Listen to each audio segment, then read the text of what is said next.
Hi guys, welcome to back my channel one term factory में आप सभी का स्वागत है। आज मैं एनसीईआरटी मध्यकालीन Bharat medieval history class 11th का एनसीईआरटी है। ये सारे एग्जाम के लिए बहुत ही ज्यादा इंपॉर्टेंट है। Even UPSC, BPSC, JPSC, RPSC, UPPCS, UP police, UP ARO, ARO या फिर यूपी हाई कोर्ट, बिहार से रिलेटेड जितने भी एग्जाम है, बिहार दरोगा, बिहार पुलिस, बिहार टीचर या फिर और भी जितने भी एग्जाम है ऑल ओवर द इंडिया की बातें कर रही हूँ। ठीक है, बैंकिंग से लेकर के एसएससी, एमटीएस, जितने भी सारे एसएससी, जीडी, जो भी सारे एग्जाम है, सभी के लिए क्लास 11th की मेडाइवल हिस्ट्री बहुत ही ज्यादा इंपॉर्टेंट है। ठीक है, तो आज हम लोग मेडाइवल हिस्ट्री में स्टार्ट करने वाले हम लोग मेडाइवल हिस्ट्री का इसका शॉर्ट नोट्स। ठीक है, लाइक बोले तो थ्योरी तो काफी लंबा लंबा हो जाएगा, तो थ्योरी अपन पढ़ना नहीं, आप सभी वैसे भी पढ़े होंगे। तो मैंने जो इसे अपने स्टडी के दौरान, अभी भी मैं खुद स्टूडेंट ही हूँ, तो मैंने जो स्टडी के दौरान अपने जो एनसीईआरटी पढ़ करके उसका जो शॉर्ट्स नोट्स, अपने हैंड रिटेन नोट्स मैंने जो बनाई है, मैं आज उसी को ऑडियो फॉर्म में रिकॉर्ड करूंगी। ये सभी एग्जाम के लिए बहुत ही बेनिफिट है। बट आपसे हमारी रिक्वेस्ट रहेगी कि आप इसे ईयरफोन लगा करके, दिमाग कहते हैं ना इधर उधर नहीं भटके, और एक जगह कहीं बैठ के आराम से सुनना। 2 से 3 बार एटलीस्ट सुनोगे ना तो पक्का कंफर्म है कि याद हो जाएगा। ठीक है, कहते हैं ना जो भी लिसनिंग होता है वो याद हो जाता है, राइट। तो आज हम ज्यादा टाइम किल नहीं करेंगे और मेडाइवल हिस्ट्री में जितने भी सारे इंपॉर्टेंट फैक्ट है ये हम लोग कवर करेंगे। ठीक है, तो चलिए ज्यादा टाइम हम किल नहीं करेंगे और स्टार्ट करते हैं। ठीक है, तो सबसे पहले मैं आपको बता दूं, ऋग्वेद में उल्लेखित भारत कबीले के नाम पर इस देश का नाम भारत पड़ा। ठीक है, परंपरा के अकॉर्डिंग दुष्यंत के पुत्र भरत के नाम पर हमारे देश का नाम भारत पड़ा, और कुछ विद्वान के अकॉर्डिंग कहा जाता है कि ऋषभ देव के ज्येष्ठ जो पुत्र थे, यानी कि ऋषभ देव के जो बड़े पुत्र थे, उनका नाम था भरत, और उन्हीं के भरत के नाम पर इस देश का नाम भारत पड़ा। ईरानियों ने इस देश को हिंदुस्तान कहकर संबोधित किया, और यूनानी जो थे इसे इंडिया कह करके संबोधित किया। हिंद भारत की जनता के संदर्भ में हिंदू शब्द का सर्वप्रथम प्रयोग अरबों द्वारा किया गया था। भारत का पहला सफल मुस्लिम आक्रमण 712 ईस्वी में होता है। ठीक है, इससे पहले हम लोग थोड़ी और फैक्ट देख लेते हैं मोहम्मद साहब से रिलेटेड। मक्का जो है सऊदी अरब में स्थित है, और यहीं पर 570 ईस्वी में ये मोहम्मद सल्लल्लाहु अलैहि वसल्लम, जिसको मुस्लिम लोग इन्हें संबोधित करते हैं, हजरत मोहम्मद भी कहीं कहीं नाम इनका लिखा रहेगा, तो इनका जन्म 570 ईस्वी में होता है। ठीक है, और यही कारण है कि इस स्थान को मुस्लिम अनुयायी का पवित्र स्थल माना जाता है। और इनकी जो है देहांत कब होती है? 632 ईसा पूर्व में होती है। ठीक है, इसके बाद भारत पर पहला सफल मुस्लिम आक्रमण कब हुआ था? 712 में हुआ था। अरब आक्रमणकारी मोहम्मद बिन कासिम के नेतृत्व में हुआ था, और मोहम्मद बिन कासिम से उसके पहले जो थे उबैदुल्लाह के नेतृत्व में एक अभियान दल भेजा गया था, लेकिन वो पराजित हो गए और मारे गए। इराक के हाकिम अल अहजाज ने मोहम्मद बिन कासिम के नेतृत्व में अरबों को सिंध पर आक्रमण करने के लिए भेजा था। भारी संघर्ष के बाद अरबों ने 712 ईस्वी में सिंध पर विजय प्राप्त कर लिया, और उस समय सिंध पर दाहिर का शासन था। ठीक है, और फारसी ग्रंथ चचनामा से अरबों द्वारा सिंध विजय की जानकारियां मिलती है। गजनी वंश का संस्थापक अल्पतगिन था। गजनी वंश का संस्थापक कौन था? अल्पतगिन था। ठीक है, गजनी वंश का अन्य नाम क्या था? यामनी वंश भी कहा जाता है गजनी को। ठीक है, यानी कि गजनी वंश का संस्थापक अल्पतगिन था, और गजनी वंश को क्या कहा जाता है? यामनी वंश भी कहा जाता है। अल्पतगिन ने गजनी को अपनी राजधानी बनाया, और 998 ईसा पूर्व में मोहम्मद गजनी का शासन बनाया। ठीक है, यानी मोहम्मद गजनी का शासन बनाया। सर हेनरी इलियट के अकॉर्डिंग महमूद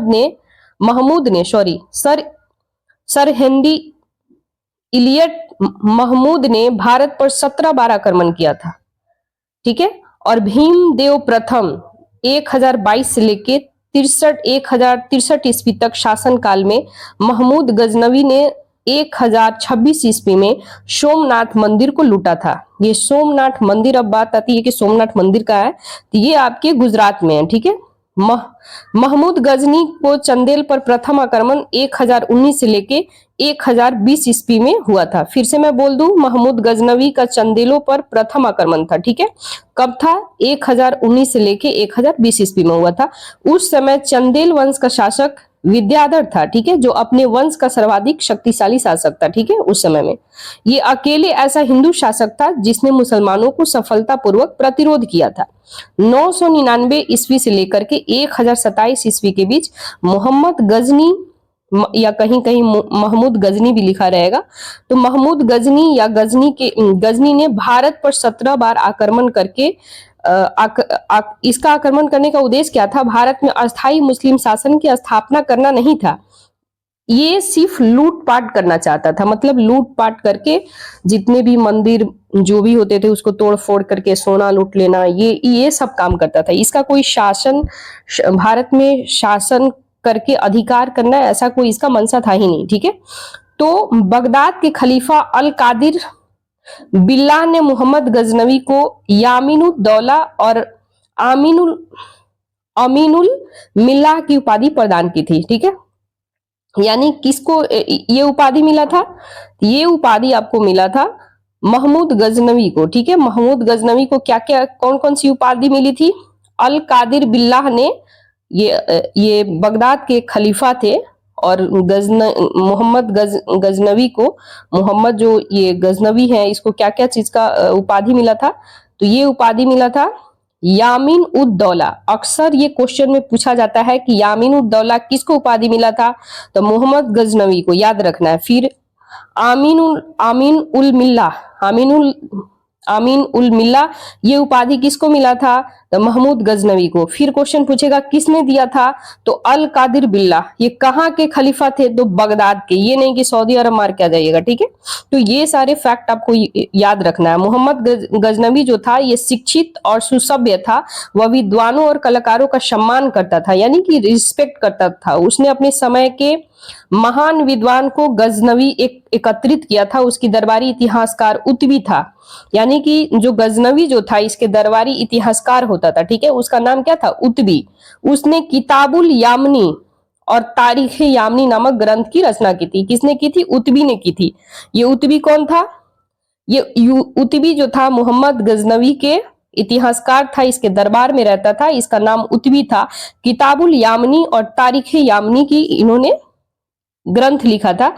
इसके अतिरिक्त उसके दरबार में दर्शन, ज्योतिष, संस्कृत का उच्च कोटि का विद्वान अल बरूनी, तारीखे सुबुतगीन का लेखक बैहाकी, ठीक है, बैहाकी जिसे इतिहासकार में लेन पुल ने पूर्वी पेप्स की उपाधि दी थी। क्या दी थी? अल बरूनी, तारीखे सुबुतगीन का लेखक बैहाकी जिसे इतिहासकार ने लेन पुल ने पूर्वी पेप्स की उपाधि दी थी, ठीक है। फारस का कवि उजारी, फारस का कवि कौन था? उजारी। खुरासानी विद्वान तुशी और उनसरी विद्वान असजादी और फारूकी प्रमुख व्यक्ति थे। ये सारे विद्वाने इनके दरबार, विद्वान जो थे, इतिहासकार थे, ये बहुत ही विद्वान थे। जो संस्कृत भी बहुत सारे इसमें जो भविष्यवाणी करते थे वो लोग भी रहते थे, जो दर्शन के बारे में जानते थे वो भी रहते थे, जो ज्योतिष थे, संस्कृत बहुत ज्यादा ज्ञाता थे, वो भी इसके दरबार में रहते थे। किसके दरबार में? मोहम्मद गजनवी के, ठीक है। शाहनामा के लेखक फिरदौसी है। यह महमूद गजनवी के दरबार में प्रसिद्ध कवि था, यानी शाहनामा का जो लेखक है फिरदौसी है, ठीक है। और यह महमूद गजनवी के दरबार में प्रसिद्ध विद्वान था, और इसे पूर्व में होमर की उपाधि दी जाती थी, ठीक है। यानी इसे होमर की उपाधि किसे दी जाती थी? तो शाहनामा के जो लेखक थे फिरदौसी, ठीक है, और इनको होमर की उपाधि दी गई थी। ये मोहम्मद गजनवी के दरबार में रहते थे, ठीक है। फरिश्ता की बात करें तो 1560 से लेके 1620 ईस्वी में तारीखे फरिश्ता, यानी फरिश्ता जो थे वो 1560 से लेके 1620 ईस्वी में तारीखे फरिश्ता गुलशन इब्राहिमी नामक ये किताब लिखते हैं, और इसका पूरा नाम मोहम्मद कासिम हिंदू शाह था। पूरा नाम क्या था? मोहम्मद कासिम हिंदू शाह था। इसकी किताब तारीख फरिश्ता बीजापुर के शासक इब्राहिम आदिल शाह को समर्पित था, ठीक है। मोहम्मद गजनी के साथ महमूद गजनी के साथ प्रसिद्ध इतिहासकार अल बरूनी 11वीं सदी में भारत आया था। ये बहुत बार, लगभग तो 15-20 मरतबा से ज्यादा क्वेश्चन ये यूपीएससी पूछ चुका है, ठीक है। इवन एसएससी वगैरह जितने भी स्टेट पीसीएस है सब में ये स्टेटमेंट बना करके पूछा गया है, ठीक है। अलबरूनी के बारे में कि अलबरूनी किसके शासन काल में आया था, तो ये याद रखना है, मोहम्मद गजनवी के शांत प्रसिद्ध एक इतिहासकार था जो 11वीं सदी में भारत आया था। उसी के पुस्तक किताबुल हिंद से तत्कालीन भारत की सामाजिक संस्कृति की जानकारी मिलती है। पुराणों के अध्ययन करने वाला प्रथम मुसलमान कौन था? अलबरूनी था। फिर से मैं रिपीट करूं, पुराण का जो अध्ययन करने वाला प्रथम मुसलमान जो था वो अलबरूनी था। उसका जन्म 973 ईस्वी में होता है और वह खीवा यानी कि प्राचीन ख्वारिज्म देश का रहने वाला था। कहाँ का रहने वाला था? ख्वारिज्म देश का रहने वाला था। अलबरूनी मात्र इतिहासकार ही नहीं था, उसके ज्ञान जो थे और रुचि जो थे वो व्यक्तिगत जीवन के विभिन्न विभिन्न क्षेत्रों में थे, जैसे खगोल विज्ञान, भूगोल, तर्कशास्त्र, औषधि विज्ञान, गणित, धर्मशास्त्र। उसने संस्कृत का भी अध्ययन किया। किसने? अलबरूनी ने, ठीक है। तो ये सारे आपको फैक्ट याद रखना है, ठीक है। धर्म और उसने संस्कृत अध्ययन किया और अनेक संस्कृत रचनाओं का उपयोग किया, जिसने ब्रह्मगुप्त, बलभद्र, वरामिहिर की रचना भी विशेष रूप से उल्लेख है इसमें। उसने जगह जगह भगवत गीता, विष्णु पुराण, वायु पुराण को भी उद्धृत किया। अलबरूनी ने अरबी भाषा में तहकीक हिंद की रचना की। किसकी रचना की? तहकीक हिंद। सर्वप्रथम एडवर्ड साची ने अरबी भाषा में इस ग्रंथ का अनुवाद अंग्रेजी भाषा में किया था। किसने किया था? एडवर्ड साची ने, ठीक है, अंग्रेजी में अनुवाद किया था, ठीक है। इसके बाद और ये भी क्वेश्चन पूछता है गाइस कि हिंदी में मतलब अनुवाद जो था हिंदी में रजनीकांत शर्मा द्वारा किया जाता है, ठीक है। अंग्रेजी में तो आप बता दिए कि एडवर्ड साची ने किया था, और हिंदी में तहकीक हिंद की रचना जो है इसका अंग्रेजी में अनुवाद एडवर्ड साची किया, ठीक है। और इसके बाद ये भी पूछेगा कि अरबी भाषा का ग्रंथ अंग्रेजी भाषा में अनुवाद एडवर्ड साची किया, ठीक है। हिंदी में किसने किया? तो रजनीकांत शर्मा, ये याद रखना है। संस्कृत मुद्रा लेख के साथ चांदी सिक्के महमूद गजनवी ने जारी किए। यानी ये क्या क्या जारी किया था? तो चांदी के सिक्के महमूद गजनवी ने जारी किए थे, और महमूद गजनवी द्वारा जारी चांदी के सिक्के के दोनों तरफ दो अलग अलग भाषा में मुद्रा लेख अंकित किया गया है। ऊपरी भाग पर जो फर्स्ट था, ऊपर वाला, जैसे बोलते हैं ना कि हेड और टेल ऐसे बोलते हैं ना अपन, तो ऊपरी भाग पे क्या अंकित था? मुद्रा लेख अरबी भाषा में था और दूसरी तरफ संस्कृत भाषा में था, ठीक है। देवनागरी लिपि में भी था। सिक्के के मध्य भाग पे संस्कृत भाषा में भी लिखा हुआ था। अव्यक्त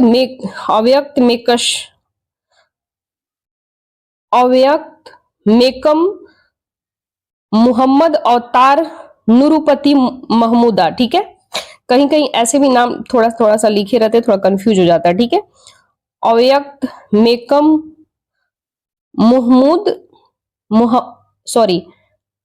मोहम्मद अवतार निरुपति महमूद। मध्य एशिया के शासक शिहाबुद्दीन मोहम्मद गोरी ने 1192 ईस्वी में उत्तर भारत को जीता था, ठीक है। कौन सा ईस्वी में जीता था? तो 1192 में। किसने जीता था? शिहाबुद्दीन मोहम्मद गोरी। कहीं सिर्फ लिखा रहेगा मोहम्मद गोरी, कहीं इसका पूरा नाम रहेगा शिहाबुद्दीन मोहम्मद गोरी, ठीक है। तो शिहाबुद्दीन मोहम्मद गोरी का प्रथम आक्रमण कब हुआ था? 1175 ईस्वी में मुल्तान पर हुआ था, और 1205 ईस्वी में वह अरब साम्राज्य विस्तार किया था और पूर्व विजित राज की रक्षा के लिए भारत पर चढ़ाई करता था। 1178 ईस्वी में मोहम्मद गोरी ने गुजरात पर आक्रमण किया, और मूलराज द्वितीय या भीम द्वितीय ने अपनी योग की साहसी विधवा मां नायिका देवी के नेतृत्व में आबू पर्वत के निकट, ठीक है, आबू पर्वत के निकट गोरी का मुकाबला किया। ये आबू पर्वत कहाँ है? राजस्थान। आबू पर्वत जो है राजस्थान के कुछ लगभग राजस्थान के एरिया में और गुजरात के बॉर्डर पे, जो लास्ट जो है ना गुजरात के जो डिस्ट्रिक्ट है वहां से रिलेटेड, तो गुजरात और राजस्थान का इससे बॉर्डर लगता है आबू पर्वत, ठीक है, याद रखिएगा। तो आबू पर्वत के निकट गोरी का मुकाबला किया और उसे परास्त कर यह गोरी को भारत की पहली पराजय थी। यानी कि गोरी को ये क्या किया? भीम द्वितीय ने या फिर मूलराज द्वितीय ने ये उसे हरा दिया था। ठीक है, 1191 में पृथ्वीराज चौहान और गोरी के मध्य तराइन का प्रथम युद्ध होता है और इस युद्ध में मोहम्मद गोरी पराजय हुआ। 1192 ईस्वी में तराइन के द्वितीय युद्ध में मोहम्मद गोरी पृथ्वीराज चौहान को पराजय के बाद भारत में मुस्लिम शक्ति की स्थापना हुई थी। यह युद्ध भारतीय इतिहास में अत्यधिक महत्वपूर्ण था। 1194 ईस्वी में चंदावर के युद्ध में मोहम्मद गोरी ने कन्नौज के गढ़वाल राजा जयचंद को पराजित किया था। 1194 में चंदावर के युद्ध में मोहम्मद गोरी ने कन्नौज के गढ़वाल राजा कौन थे, जयचंद को पराजित किया, यानी उसे हरा दिया। चंदावर वर्तमान में फिरोजाबाद जिले में यमुना तट पर स्थित है। मोहम्मद गोरी के सिक्कों पर देवी लक्ष्मी की आकृति बनी हुई है और दूसरी तरफ कलमा अरबी में खुदा हुआ है। ठीक है, यानी उस पे लिखा हुआ है। ठीक है, गोरी की विजयों के बाद, यानी जब वो जीत जाता है, उत्तर भारत इसका प्रथा स्थापित हो गई थी, यानी इकता प्रथा। सॉरी, फिर से मैं बोल दूं, फिर से मैं इसे रिपीट कर दूं। जो मोहम्मद गोरी था, जब ये जीत जाता है तो उत्तर भारत में इकता प्रथा स्थापित करता है। तो इकता प्रथा किसने स्थापित किया? तो मोहम्मद गोरी ने स्थापित किया। 1192 ईस्वी में तराइन के द्वितीय युद्ध के बाद कुतुबुद्दीन ऐबक ने महत्वपूर्ण भूमिका निभाई और 1192 से लेकर 1206 ईस्वी तक उसने गोरी ने प्रतिनिधित्व के रूप में उत्तर भारत के विजित भागों का प्रशासन संभाला और इस अवधि में कुतुबुद्दीन ऐबक ने उत्तरी भारत में तुर्क सत्ता का विस्तार किया। बिहार, उत्तर बंगाल की विजय के बारे में मोहम्मद गोरी जो है, कुतुबुद्दीन ऐबक ने सोचा नहीं था कि ये कार्य गोरी को एक साधारण दास, यानी ऐबक को दास कहता था, उसी का दास होता था, मतलब एज लाइक आज के डेट में बोले तो सर्वेंट समझ लो, ठीक है, या फिर असिस्टेंट समझ लो, यूं कहे तो। इख्तियारुद्दीन मोहम्मद बिन बख्तियार खिलजी ने किया और उसने 1193 ईस्वी से 1202 ईस्वी के मध्य में बिहार की विजय की। नालंदा के विक्रमशिला को तहस नहस कर राजधानी उदंतपुर पर कब्जा कर लिया। किसने कब्जा किया था? बख्तियार खिलजी ने। उसने 1198 से लेकर 1203 ईस्वी के मध्य बंगाल पर आक्रमण किया। उस समय वहां के शासक लक्ष्मण सेन था। वह बिना युद्ध किए भाग निकला। तुर्की सेना ने राजधानी नदिया में प्रवेश कर बुरी तरह से लूटपाट की। राजा की अनुपस्थिति में नगर में आत्मसमर्पण कर दिया और लक्ष्मण सेन ने भागकर पूर्वी बंगाल में शरण लिया। ठीक है, पूर्वी बंगाल बोले तो उस समय का पूर्वी बंगाल अभी का क्या है? अभी का पूर्वी बंगाल आपको हो जाएगा बांग्लादेश। ठीक है, शरण ली, वही कुछ समय तक शासन करता रहा। इख्तियारुद्दीन ने भी संपूर्ण बंगाल को जीतने का प्रयत्न नहीं किया था। ठीक है, इख्तियारुद्दीन ने लखनौती को अपनी राजधानी बनाया और प्रोफेट हबीब के अकॉर्डिंग, ठीक है, प्रोफेट हबीब के अकॉर्डिंग या फिर प्रोफेसर समझ लो, हबीब के अकॉर्डिंग, प्रोफेसर हबीब के अकॉर्डिंग तुर्कों द्वारा उत्तर पश्चिम की विजय ने शहरी क्रांति और ग्रामीण क्रांति को जन्म दिया था। ठीक है, तो ये सारे रहे मध्यकालीन भारत से रिलेटेड। इसके बाद हम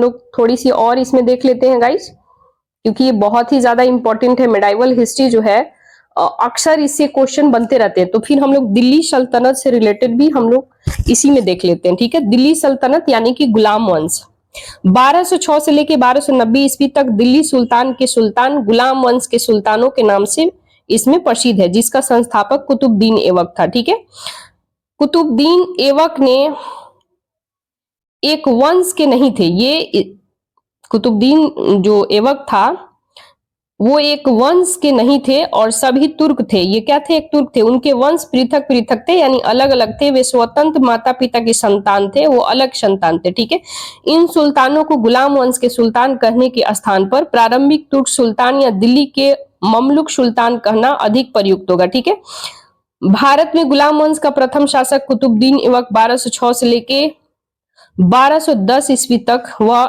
कुतुबुद्दीन ऐबक नाम से, यानी ऐबक नाम का तुर्क जनजाति का था। ठीक है, यानी कि वो तुर्क जनजाति का था। बचपन में उसे निशापुर की काजी फखरुद्दीन अब्दुल अजीज कुफी ने एक दास के रूप में खरीदा था।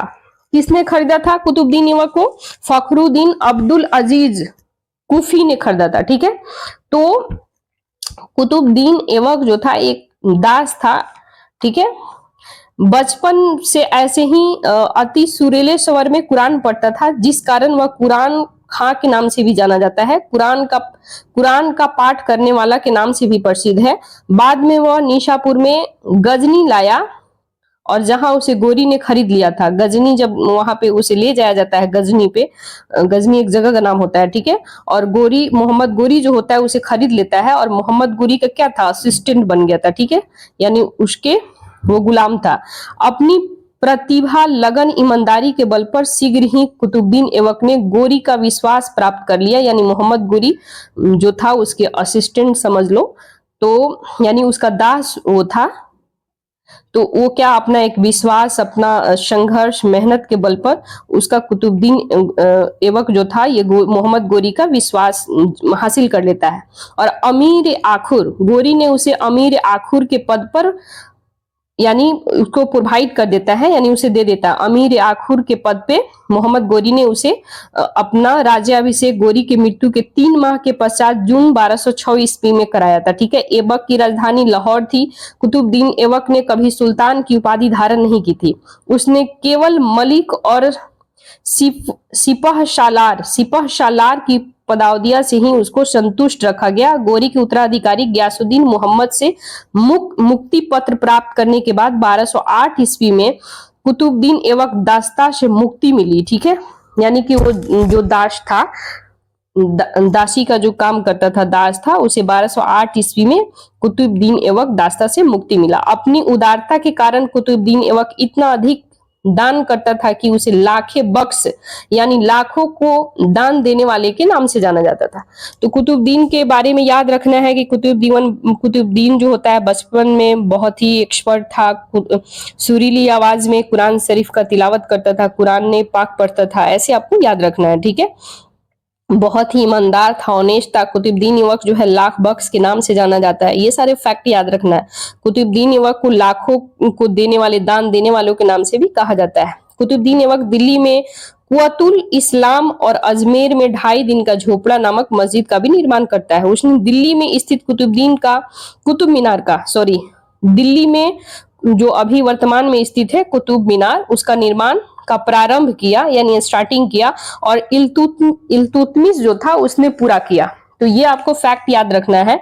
फिरोज शाह तुगलक के शासनकाल में 4थी मंजिल काफी हानि पहुंची थी, जिस पर फिरोज ने 4थी मंजिल के स्थान पर 2 और मंजिल का भी निर्माण कराया था। किसने कराया था? फिरोज शाह तुगलक ने, ठीक है। कुतुबुद्दीन ऐबक की मृत्यु चौगान के खेल, आधुनिक पोलो की भांति एक खेल होता है, यानी घोड़े से गिरकर उसका मृत्यु हो जाता है 1210 ईस्वी में, ठीक है। उसे लाहौर में दफनाया गया था। तो कहां दफनाया गया था? लाहौर में, ठीक है। कुतुबुद्दीन ऐबक को कहां दफनाया जाता है? लाहौर में। क्यों मृत्यु हुआ? तो वो घोड़ा से गिर करके उसका मृत्यु हो गया, ठीक है। और पोलो एक खेल होता है, वो खेलते हुए वो गिर पड़ा घोड़ा से और वो डेथ कर गया, ठीक है। चौगान पोलो ये बोलते हैं, ठीक है। उसे कहां दफनाया गया? तो लाहौर में। ये सारे फैक्ट है। दिल्ली सल्तनत का पहला सुल्तान इल्तुतमिश था। उसने सुल्तान के पद की स्वीकृति खलीफा से प्राप्त की थी। खलीफा ने इल्तुतमिश के शासन में सारे क्षेत्र में कर दिया था। उसने विजित किया, यानी कि अधिकार कर लिया, जीत लिया। उसे सुल्तान आजम की उपाधि मिलता है। गुलाम का गुलाम किसको कहा जाता है? कुतुबुद्दीन ऐबक को, जो स्वयं गुलाम था, और गुलामों का इल्तुतमिश को कहा जाता है। गुलाम का गुलाम कुतुबुद्दीन ऐबक जो स्वयं गुलाम था, और गुलाम इल्तुतमिश को कहा जाता है। इल्तुतमिश इलबरी जनजाति का तुर्क था। सुल्तान बनने से पहले वह बंदायूं का सूबेदार था। 1205 से लेकर 1206 ईस्वी तक खोखर जाति के विद्रोह के दबाने के लिए अभियान में वह मोहम्मद गोरी और कुतुबुद्दीन ऐबक के साथ युद्ध में उसने साहस और कौशल का परिचय दिया, जिससे कि प्रभावित होकर के मोहम्मद गोरी ने ऐबक को दास्ता से मुक्त करने का आदेश दिया था। मंगोल नेता चंगेज खां भारत की उत्तर पश्चिम सीमा पर इल्तुतमिश के शासन काल में आया था, और चंगेज खां के प्रकोप से रक्षार्थ ख्वारिज्म शाह का पुत्र जलालुद्दीन मंगबरनी, क्या नाम था? ख्वारिज्म शाह का पुत्र जो कौन था? जलालुद्दीन मंगबरनी सिंधु घाटी पहुंचा, और चंगेज खां ने इल्तुतमिश के पास अपने दूत भेजे, और वह मंगबरनी का सहायता न करे। इल्तुतमिश ने उसकी कोई सहायता न की। जब मकबरनी 1224 ईस्वी में भारत चला गया तो इस समस्या का समाधान हो गया। इल्तुतमिश जो था बिहार शरीफ और बाढ़ पर अधिकार कर राजमहल की पहाड़ियों में तेलियागढ़ी के समीप हिशामुद्दीन एवाज को पराजित किया था, यानी युद्ध में हरा दिया था। एवाज ने इल्तुतमिश को अधीनता स्वीकार कर ली और इल्तुतमिश ने एवाज के स्थान पर मलिक जानी को बिहार का सूबेदार बनाया था। तो यह अक्सर क्वेश्चन पूछता है कि बिहार का सूबेदार किसको बनाया गया था, तो मलिक जानी को। इल्तुतमिश ने ही भारत में सल्तनत काल में सर्वप्रथम शुद्ध अरबी सिक्के चलाए थे। किसने चलाए थे शुद्ध अरबी सिक्के? इल्तुतमिश ने। सल्तनत युग के दो महत्वपूर्ण सिक्के, चांदी का टंका 175 ग्रेन और तांबे का जितल, उसने ही प्रारंभ किया था। और सिक्कों पर टकसाल नाम से लिखवाने की परंपरा का शुरुआत 1229 ईस्वी में इल्तुतमिश के बगदाद के खलीफा खिलअत का प्रमाण पत्र प्राप्त हुआ था, जिसने इल्तुतमिश को वैध सुल्तान और दिल्ली सल्तनत स्वतंत्र राज्य बनाया गया। इब्न बतूता के वर्णन से ये पता चलता है कि इल्तुतमिश ने अपने महल के सामने संगमरमर की 2 शेरों की मूर्तियां स्थापित कराई थी, जिनके गले में 2 घंटी लटकी हुई थी और जिनको बजा करके कोई भी व्यक्ति सुल्तान से न्याय की मांग कर सकता था। इल्तुतमिश ने सभी शहरों में काजी और अमीरदार नामक अधिकार नियुक्त किए थे। डॉक्टर आरपी त्रिपाठी के अकॉर्डिंग डॉक्टर आरपी त्रिपाठी लिखते हैं कि भारत में मुस्लिम संप्रभुता का इतिहास इल्तुतमिश से प्रारंभ होता है। सर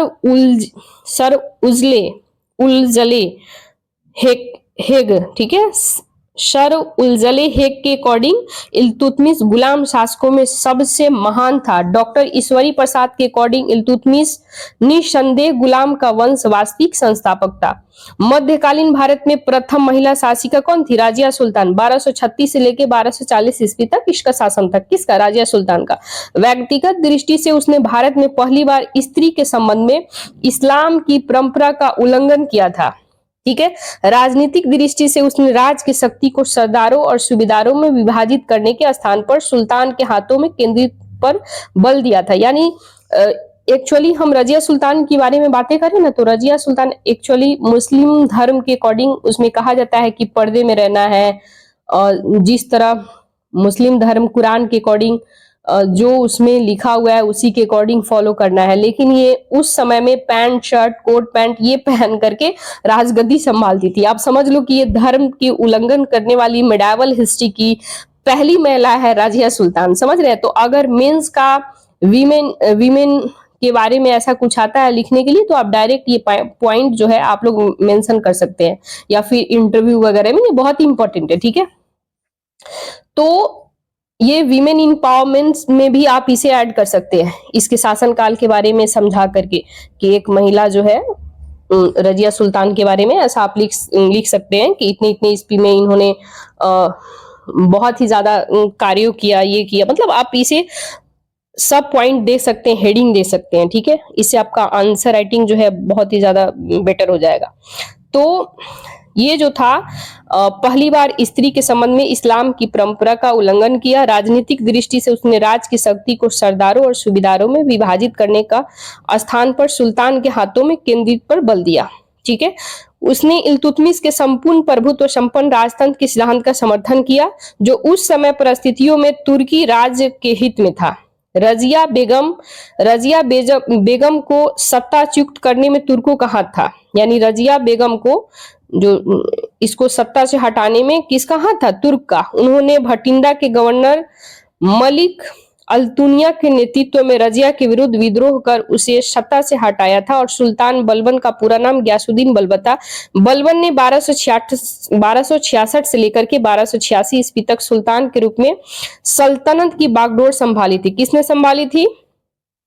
तो ये बलबन ने संभाली थी। कब संभाली थी? 1266 में। 1286 इसका लास्ट काल रहता है। ठीक है, तो बागडोर संभाला उसने। उलुग खां के नाम से भी जाना जाता है। बलबन को किस नाम से जाना जाता है? इसका पूरा नाम होता है गयासुद्दीन बलबन। ठीक है, गयासुद्दीन बलबन, और इसको उलुग खां की उपाधियां इसे मिलता है। उसका वास्तविक नाम बहाउद्दीन था। इल्तुतमिश की भांति वह इलबरी तुर्क था, और बलबन बचपन में ही मंगोलों के द्वारा पकड़ लिया गया था, जिन्हें उसे गजनी से बसरा के निवासी ख्वाजा जमालुद्दीन के हाथों में बेच दिया गया था। इसके बाद 1232 ईस्वी में दिल्ली लाया गया उसे, और इल्तुतमिश ने 1233 ईस्वी में ग्वालियर विजय के पश्चात उसे खरीदा गया था। उसकी योग्यता से प्रभावित होकर के इल्तुतमिश ने उसे खसदार का पद दिया था। रजिया के काल में वह अमीर शिकार के पद से मतलब रजिया जो सुल्तान थी उसके समय में, उसके शासन काल में ये जो होता है इसका अमीर शिकार के पद तक पहुंच गया था। कौन? इल्तुतमिश। रजिया के विरुद्ध षड्यंत्र में उसने तुर्कों सरदारों का साथ दिया। किसने? इल्तुतमिश के द्वारा। ठीक है, यानी इल्तुतमिश जो था रजिया सुल्तान के मतलब इसके विरुद्ध षड्यंत्र हमेशा रचते रहता था। ठीक है, इसके बहराम शाह के सुल्तान बनने के बाद भी अमीरे आखुर का पद मिला। बदरुद्दीन रूमी की कृपा से उसे रेवाड़ी की जागीर मिली।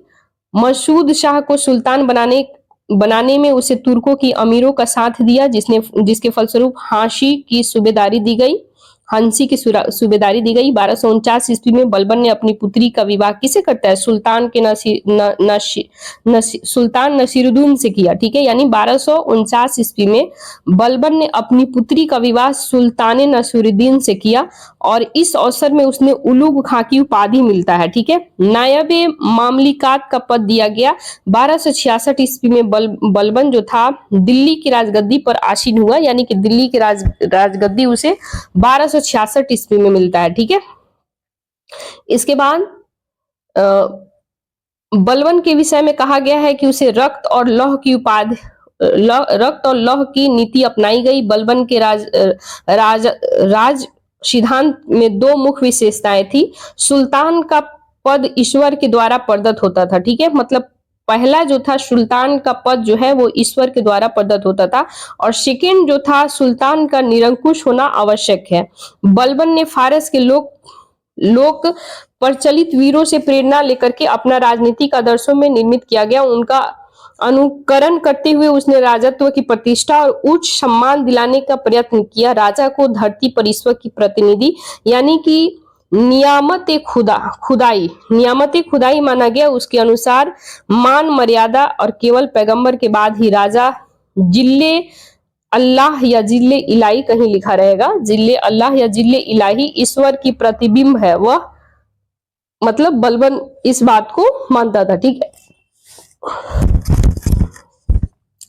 बलबन प्रथम सुल्तान था जिसने राजत्व संबंधी सिद्धांतों की स्थापना की। अपने पुत्र बुगरा खां, बलबन का पुत्र का नाम क्या था? बुगरा खां से कहा था सुल्तान का पद निरंकुश का सजीव प्रतीक है, मतलब निरंकुशता होना चाहिए। ठीक है, बलबन ने ईरानी बादशाह के कई परंपरा को अपने दरबार में आरंभ किया। उसने सिजदा का मतलब सर झुका करके नीचे भूमि पर लेटकर अभिवादन करना, इसको हिंदी में बोले तो।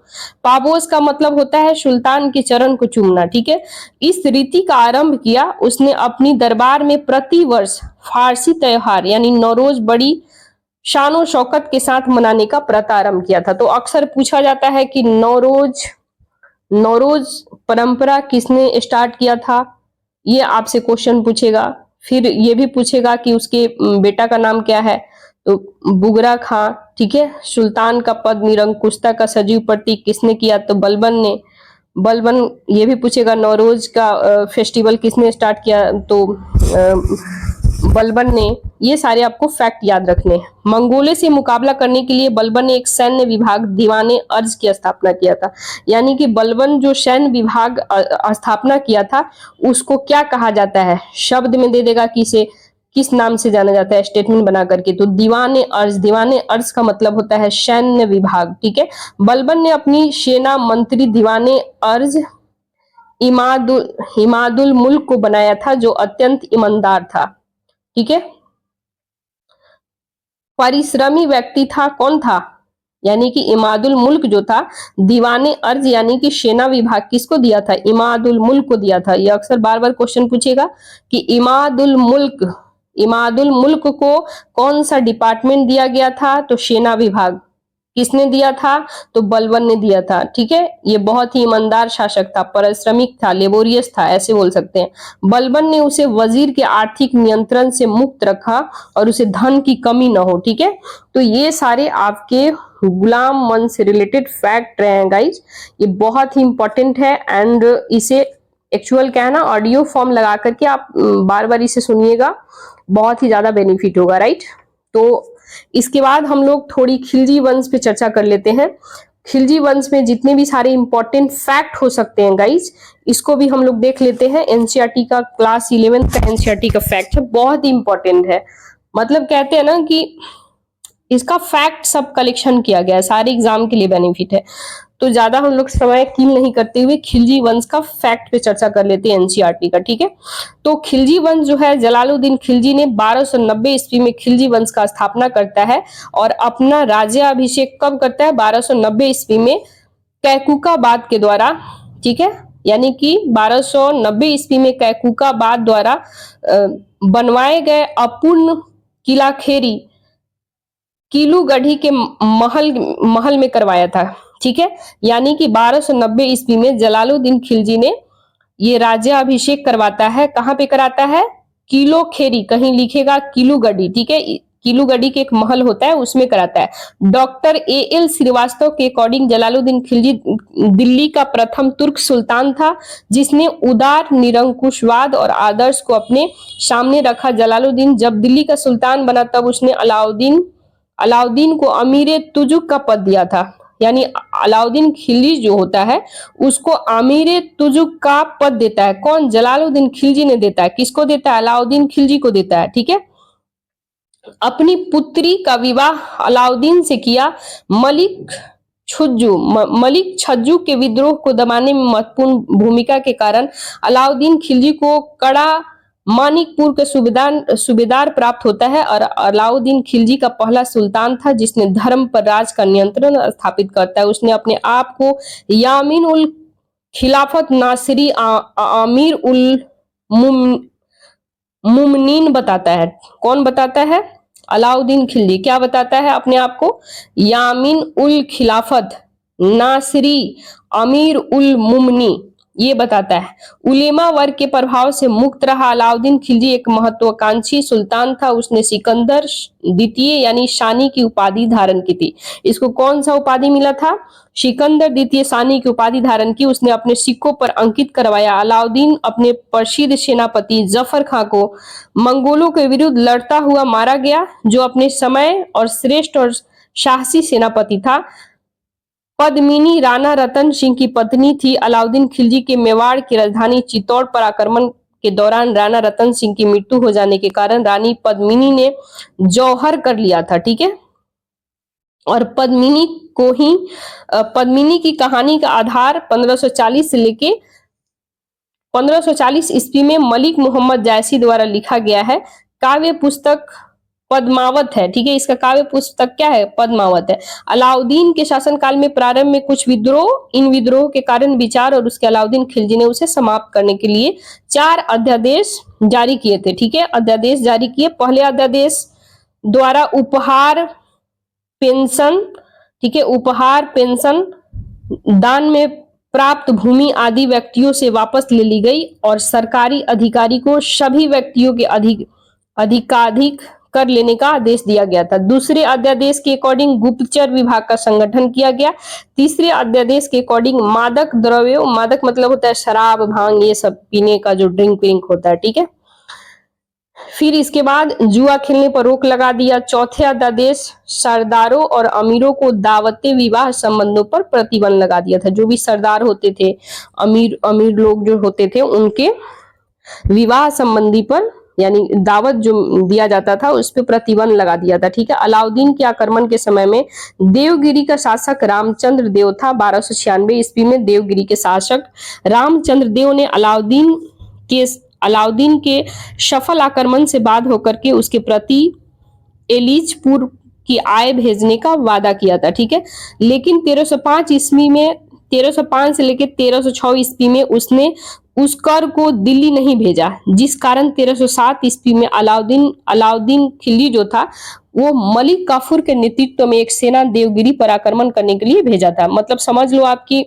अलाउद्दीन खिलजी इतना क्रूर था, आप बोल सकते हैं कि कहने का मतलब अगर कोई टैक्स नहीं भेजा अपना प्रॉमिस के अकॉर्डिंग तो वो तुरंत आक्रमण करने के लिए उस पे भेज देता है। ठीक है, तो काफूर के नेतृत्व में एक सेना देवगिरी पर आक्रमण करने के लिए भेज देता है और राजा रामचंद्र देव युद्ध को पराजित हुआ, यानी रामचंद्र देव युद्ध में पराजित हो जाता है और उसने आत्मसमर्पण कर देता है। ठीक है, अलाउद्दीन ने रामचंद्र देव की प्रति संपूर्ण व्यवहार किया और उसे रायन की उपाधि दिया। 6 माह के पश्चात उसे 1 लाख सोने का टका और नौसारी का जिला देकर उसके राज वापस भेज दिया फिर से, यानी फिर उसको वापस कर दिया। ठीक है, 1312 ईस्वी में मलिक काफूर ने रामचंद्र के पुत्र शंकर देव के विरुद्ध भी एक अभियान के नेतृत्व में मलिक काफूर को अलाउद्दीन ने अपनी गुजरात विजय के दौरान प्राप्त किया था। यानी मलिक काफूर जो था वो अलाउद्दीन खिलजी जब गुजरात में युद्ध लड़ रहा था उस समय इसे मलिक काफूर को अपने मतलब वहां से इसे लाया था। ठीक है, 1000 दिनार भी कहा जाता है, किसे कहा जाता है, गुजरात विजय के दौरान प्राप्त किया था, इसे 1000 दिनार भी कहा जाता है। यानी मलिक काफूर को अलाउद्दीन ने अपनी गुजरात विजय के दौरान प्राप्त किया और इसे 1000 दिनार भी कहा जाता है। अलाउद्दीन पहला सुल्तान था जिसने भूमि की पैमाइश करा करके लगान वसूल करना आरंभ किया था। अपनी व्यवस्था को लागू करने के लिए अलाउद्दीन ने एक पृथक विभाग बनाया था, यानी एक अलग विभाग बनाया था जिसे दीवाने मुस्तखराज की स्थापना की। ठीक है, अलाउद्दीन खिलजी ने परंपरागत लगान अधिकारी खुद मुकद्दम चौधरी से लगान वसूल करने का अधिकार छीन लिया। उसने सारे विशेषाधिकार समाप्त कर दिया। उनकी भूमि पर से कर लिया, यानी कि भूमि पर से कर लिया जाने लगा और बाकी अन्य सभी कर भी लिए गए, जिसके कारण खुद यानी जमींदार, खुद किसको बोलते हैं, जमींदार को, बलाहार साधारण किसान में कोई अंतर नहीं रहा। अलाउद्दीन की राजस्व और लगान व्यवस्था का मुख्य उद्देश्य था शक्तिशाली निरंकुश राज की स्थापना करना। उसने उस सभी व्यक्ति और भूमि छीन लिया और मलिक राज द्वारा प्रदत्त संपत्ति, इनाम, इंदिरात, पेंशन, वक्फ यानी धर्मार्थ प्राप्त हुई भूमि आदि के रूप में मिला था। जो भी मतलब दान उमान में मिला था, धर्मार्थ वगैरह था, जो भी ट्रस्ट वगैरह था, वक्फ वगैरह, वो सब क्या करता है, इसके सब अधीन ले लेता था। ठीक है, खलीसा भूमि अधिक पैमाने पर विकसित हुआ। अलाउद्दीन खिलजी ने उपज का 50% भूमि कर खराज के रूप में सुनिश्चित किया था। अलाउद्दीन खिलजी भारत का प्रथम मुस्लिम शासक था जिसने भूमि की वास्तविक आय पर राजस्व निश्चित किया था। अलाउद्दीन ने बाजार नियंत्रण का मूल नियंत्रण की नीति लागू किया था। अलाउद्दीन ने अपने बाजार नियंत्रण की सफलता के लिए कुशल कर्मचारी नियुक्त किए थे। उसने मलिक काबुल को शहना और बाजार का अधीक्षक नियुक्त किया था। किसको, मलिक काबुल को नियुक्त किया था। ठीक है, बर्नी इन बाजार सुधारों और उद्देश्य मंगोलों के विरुद्ध एक विशाल सेना तैयार किया। हिंदुओं में विद्रोह के विचार पनपने देना बताया और सल्तनतकालीन शासक अलाउद्दीन खिलजी ने सार्वजनिक वितरण प्रणाली प्रारंभ की थी। सार्वजनिक वितरण प्रणाली किसने प्रारंभ की थी, अलाउद्दीन खिलजी ने की थी। ठीक है, अलाउद्दीन खिलजी के द्वारा लगाए गए 2 नवीन कर थे, घरी कर जो कि घरों और झोपड़ियों पर लगाया जाता था, चराई कर यानी कि जो दुधारू पशु होते थे उन पर लगाया जाता था। 1306 ईस्वी के बाद अलाउद्दीन खिलजी के समय में दिल्ली सल्तनत में मंगोलों के बीच सीमा जो थी वो रावी नदी के तट, यानी सुल्तान गयासुद्दीन तुगलक के समय में सीर मुगल के नेतृत्व में 1325 ईस्वी में मंगोल सेना ने सिंधु को अवश्य पार किया था, लेकिन समान के सूबेदार मलिक शादी ने उन्हें क्या करता है, मलिक शादी ने उसे हरा दिया था और मुबारक खिलजी ने स्वयं को खलीफा घोषित किया।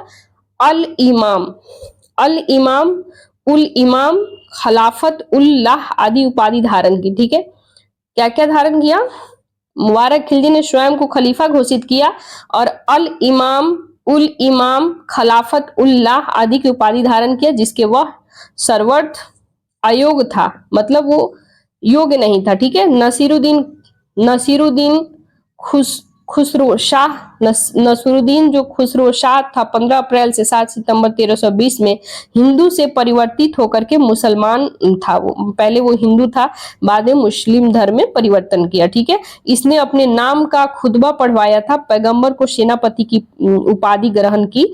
और इसके बाद ये क्या करता है, मतलब इसके विरोधी जो होते हैं इसे इस्लाम का शत्रु कहते हैं, इस्लाम खतरे में है इसका नारा देते हैं। तो गाइज ये सारे आपका कंप्लीट हो चुका है। फिर इसके बाद मैं बता दूं, ये आप इसे ना ऑडियो को क्या कीजिएगा, ईयरफोन लगा करके इत्मीनान से सुनिएगा, सभी याद हो जाएगा। बहुत ही इंपॉर्टेंट है, सभी एग्जाम के लिए बहुत ही ज्यादा इंपॉर्टेंट है। इसके बाद हम लोग स्टार्ट करेंगे तुगलक वंश। ठीक है, तुगलक वंश स्टार्ट करेंगे और ये 20 चैप्टर में है। तो 2-3 चैप्टर तो अभी मैंने इसी में नोट्स मैंने जो बनाई थी वो कंप्लीट करा दी है शॉर्ट फॉर्म में। वैसे आप पढ़ेंगे तो काफी टाइम लगेगा, लेकिन वैसे आप लोग पढ़ते ही होंगे, लेकिन ऑडियो फॉर्म में सुनने का मतलब है ना, एटलीस्ट 2 से 3 बार कहीं पे रहिए। सपोज कीजिए कि बस में ट्रैवलिंग कर रहे हैं या ट्रेन में कर रहे हैं या फिर खाना बना रहे हैं, कोई भी काम कर रहे हैं, ईयरफोन अपना लगा लिए और आराम से बिंदास सुन रहे हैं। एटलीस्ट 3 से 4 बार सुन लीजिएगा, कंफर्म आपको पूरा याद हो जाएगा। ठीक है, तो इसे बार बार सुनिएगा, बहुत ही इंपॉर्टेंट फैक्ट है, सभी एग्जाम के लिए इंपॉर्टेंट है। नेक्स्ट जो होता है, या फिर आप लोग कहेंगे तो तुगलक वंश मैं अभी ही कंप्लीट करा दूं अगर थोड़ी और टाइम रहे तो। वैसे तो 45 मिनट समथिंग का रिकॉर्ड है, खैर कोई नहीं, इसके बाद वाला जो वीडियो होगा ना उसमें हम पूरा कंप्लीट करा देंगे गाइस। ठीक है, तो आज के लिए इतना ही। एंड जब तक के लिए आप इसे पढ़ते रहिए, देखते रहिए, जहां भी रहिए खुश रहिए, मस्त रहिए, बिंदास रहिए, झकास रहिए, मन लगा के पढ़ते रहिए, क्योंकि पढ़ाई करने में ही भलाई है। ठीक है, कहते हैं ना अपने पैरों पे खड़ा हो जाओ, राइट। एक एजुकेशन के बल पे होगे तो उसका बात ही अलग है। देखो पैसे सब कमाते हैं, लेकिन एक एजुकेशन का बात ही अलग है, राइट। तो आप अगर पढ़ेंगे लिखेंगे ना तो उसका कंपेयर तो कोई कर ही नहीं सकता है। तो आप पढ़ाई कीजिए, फेलियर हो रहा है तो घबराइए नहीं। इंसान कहते हैं ना फेलियर होता ही है कुछ सीखने के लिए, आप बार बार उसे अपना इम्प्रूव करते रहिए। चलिए, आप सभी का टाइम ज्यादा मैं किल नहीं करूंगी। देन इसके बाद मैं कल स्टार्ट करूंगी तुगलक वंश। ठीक है, फिर इसमें और 2-4 चैप्टर मैं ऐड कर दूंगी। ठीक है, जब तक के लिए जय हिंद, जय भारत गाइस।